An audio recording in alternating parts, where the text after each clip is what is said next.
Corner Radio Bisnis Pas FM. Tax Corner Pas FM kembali. Nena Amelia hadir dengan pertanyaan Anda yang sudah dikirim ke redaksi pasfm.com. Ibu Siska di Jakarta Barat menanyakan, perusahaan kami belum lama ini telah selesai dilakukan pemeriksaan pajak dengan diterbitkan pemberitahuan hasil pemeriksaan. Salah satu koreksi dari pemeriksa adalah PPh atas jasa desain dari luar pabean. Sebagai informasi, perusahaan kami ada melakukan pembayaran jasa desain kepada pihak ketiga di luar negeri, dan atas pembayaran jasa desain ini telah kami lakukan pemotongan PPh 26.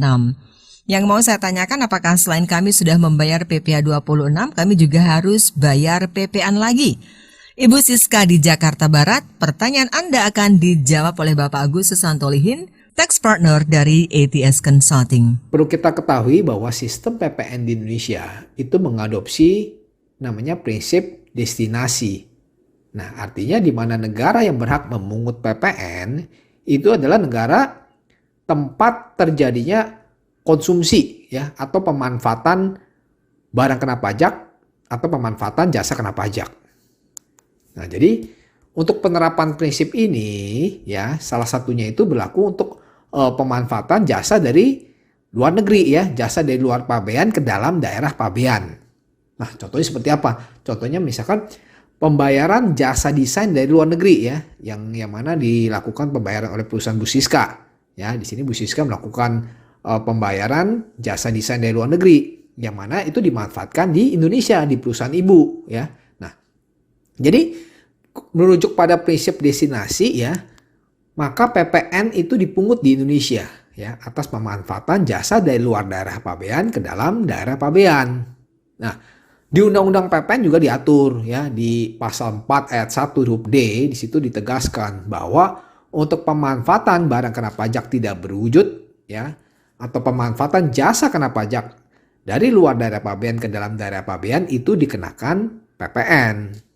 Nah, terus terkait untuk tata cara pembayaran PPN-nya ya, perhitungan PPN-nya memang itu ada diatur lebih lanjut ya. Kita lihat aturannya di Peraturan Menteri Keuangan. Ya, di sini memang PPN terutang itu wajib dipungut dan disetorkan ke kas negara ya. Jadi perusahaan Bu Siska di sini harus menyetorkan ya atas PPN-nya itu ya. Jadi pembayaran, misalkan pembayaran jasa desainnya misalkan sejumlah nilainya misalkan 100 juta ya, maka PPN-nya itu harus dibayarkan. Misalkan tarif PPN 11% ya, jadi 11% dikalikan dengan 100 juta, berarti 11 juta yang harus disetorkan. Nah, paling lambat kapan disetorkannya?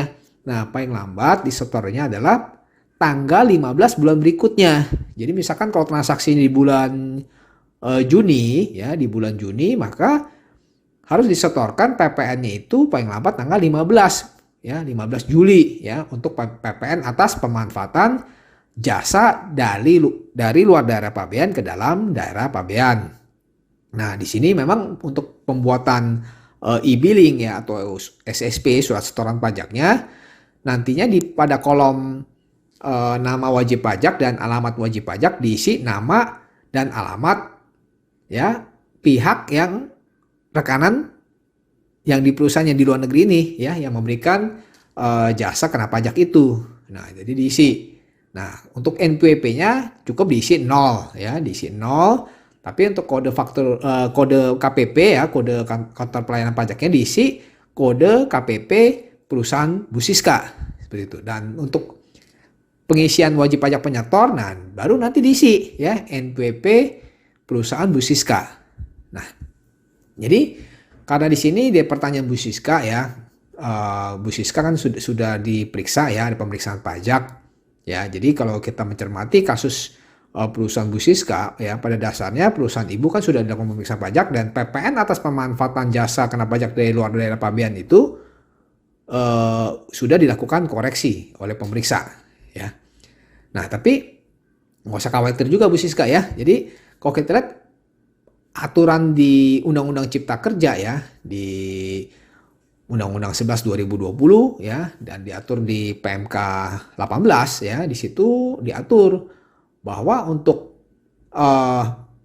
pembayaran atas pembayaran PPN atas pemanfaatan jasa dari luar daerah pabean ke dalam daerah pabean yang ditagih dalam penerbitan surat ketetapan pajak itu bisa dikreditkan oleh pengusaha kena pajak ya sebesar jumlah pokok pajaknya yang tercantum dalam ketetapan pajak ya. Tapi memang ada syaratnya ya, ada syaratnya. Pertama memang si wajib pajak ya, si pengusaha kena pajak ini dia menyetujui ya seluruh hasil pemeriksaan atas ketetapan pajaknya itu ya, dan juga PPN yang memang harus dibayar ya, memang terdiri dari pokok pajak dan sanksinya itu sudah harus dibayar dulu ya, dan juga tidak ada upaya hukum ya, tidak ada upaya hukum atas ketetapan pajak tersebut. Nah, jadi apabila dalam hal ini ya bisa saya simpulkan untuk koreksi PPN atas jasa kena pajak dari luar daerah pabean yang ditagih berdasarkan hasil pemeriksaan pajak dengan ketetapan pajak atas pokok pajaknya dapat dikreditkan ya sepanjang telah dilakukan pelunasan dan juga tidak dilakukan upaya hukum. Ya, upaya hukum ini seperti apa? Keberatan misalkan ya.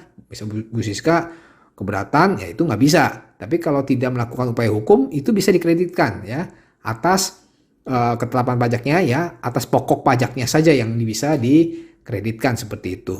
Nah, tapi untuk kedepannya misalkan kalau perusahaan Bu Siska akan bertransaksi lagi dengan perusahaan yang ada di luar negeri itu ya, akan melakukan pembayaran jasa desain lagi ya, ingat ya harus dilakukan pembayaran PPN-nya ya, jangan sampai nantinya akan dikenakan sanksi apabila nanti dilakukan pemeriksaan pajak.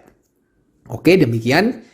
Saya Agus Susanto Lihin, semoga bermanfaat untuk Bu Siska dan pendengar Pas FM. Demikian Agus Susanto Lihin, Tax Partner ATS Consulting dalam Tax Corner Radio Bisnis Pas FM.